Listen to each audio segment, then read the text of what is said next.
მოგესალმებით, ბედნიერ აღდგომას გისურვებთ ყველას. ფერად კვერცხები პირველად მომამზადე რამდენიმე წლის წინ და სურს გაგიზიაროთ და შეაფასეთ, თუ კი მოგეწონათ. მთავარი ინსტრუქცია წავიკითხოთ დეტალურად, რაც არის შეფუთვაზე დატანილი.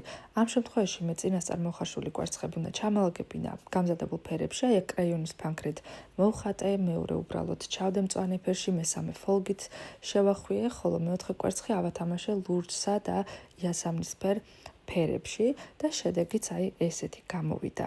ძალიან მარტივია, სულ რაღაც 5-6 წუთი დასჭირდა და შეგიძლიათ რამდენიმე კვერცხი შეღებოთ ერთი გააქტიურებული საღებავით და ძალიან საკმარისი რაოდენობის მივიღე მე ამ შემთხვევაში. და რა თქმა უნდა, წითელი კვერცხი, რაც აუცილებელია და ვიცით ყველა მისი დატვირთვა, მენდროთ ვიღება ყოველ წელს. მაგრამ თუ კი არ იმუშავა, მოკლედ რომ ვთქვათ, შეგიძლიათ აუცილებლად დაახმაროთ ხელოვნური საღებავით, შემდეგ კი ბამბითა და ზეთით და ესე აფრიალოთ. დიდი მადლობა ყურადღებისთვის.